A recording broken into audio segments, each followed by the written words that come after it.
7h21. Bonjour Hélène Frade. Bonjour Vincent. Il est l'heure de la revue de presse française.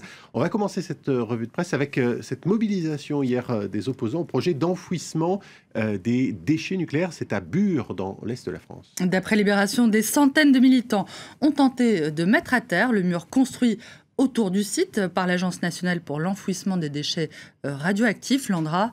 Un combat sort de terre, annonce Libé, qui raconte que le projet auquel s'oppose le collectif Sauvons la forêt, qui rassemble plusieurs groupes et associations, est en gestation depuis 2 décennies et prévoit d'enterrer à 500 mètres sous terre les déchets radioactifs ayant la durée la plus longue du parc nucléaire français.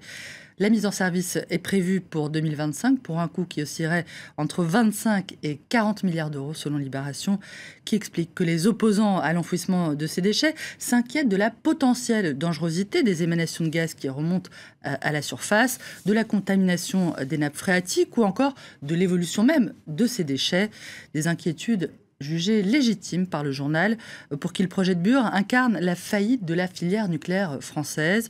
Une filière qui se serait débrouillée pour que la question du coût et de la faisabilité du démantèlement et des déchets nucléaires soit léguée aux générations futures, espérant que l'évolution de la technologie permettrait d'y faire face, je cite.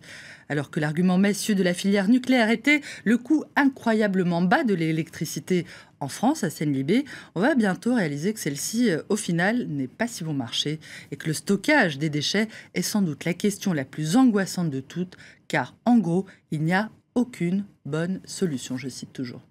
Il y a aussi beaucoup de questions dans la presse ce matin, Hélène, de cette rixe violente qui a opposé des familles musulmanes à d'autres habitants de Cisco, un village de Haute-Corse, c'était samedi. Beaucoup de questions subsistent ce matin sur ce qui s'est passé exactement. Selon le Parisien, la situation aurait dégénéré après que des jeunes gens du village se seraient mis à photographier à la plage des femmes en train de se baigner vêtues et voilées en burkini, selon plusieurs témoins. Ces jeunes auraient été pris à partie et agressés. Leurs proches et d'autres habitants seraient ensuite venus leur prêter main forte. Cette rixe a-t-elle un rapport avec la polémique qui a éclaté la semaine dernière sur l'interdiction du burkini à la plage? Ça, le Parisien ne le dit pas. Mais le journal rappelle le contexte tendu depuis plusieurs mois en Corse, plus précisément depuis Noël, lorsque des pompiers avaient été agressés dans un quartier d'Ajaccio, ce qui avait là encore déclenché des représailles contre la communauté maghrébine. Des membres d'un groupuscule identitaire corse, Vigilance Nationale Corse, dissous depuis, avaient été soupçonnés d'être à l'origine de ces représailles. À Lourdes, à présent, la sécurité a été renforcée autour du sanctuaire vers lequel des milliers de pèlerins ont convergé depuis hier pour les célébrations de l'Assomption. Quelques semaines après l'assassinat du père Jacques Hamel à Saint-Étienne-du-Rouvray, 508 policiers, gendarmes, militaires et agents de sécurité ont été déployés alors que la menace terroriste reste extrêmement élevée, selon le ministre de l'Intérieur Bernard Cazeneuve, cité par Le Monde, qui rapporte que la maire de Lourdes affirme n'avoir jamais imaginé de supprimer le pèlerinage malgré des pressions en ce sens. On nous a prévenu que la maire serait considérée responsable si quelque chose arrivait dans la ville, raconte son adjoint à la sécurité, qui assure que l'édile a été averti, je le cite, qu'il y avait 5 magistrats d'astreinte pour juger tout de suite de ses responsabilités s'il se passait quelque chose.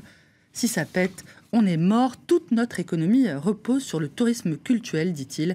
Lourdes, pardonnez-moi, est la 2e ville hôtelière française après Paris. Et justement, on termine avec un mot de l'industrie du tourisme qui connaît un véritable boom, mais dans un secteur assez inattendu. Inattendu, mais pas si surprenant finalement. On regarde tout ce qu'on vient d'évoquer. Les retraites spirituelles, nous dit-on, sont en plein boom. C'est en tout cas ce que nous dit le Parisien, qui raconte que les Français sont de plus en plus nombreux à tenter cette expérience, que ce soit dans un temple bouddhiste, une abbaye ou un monastère.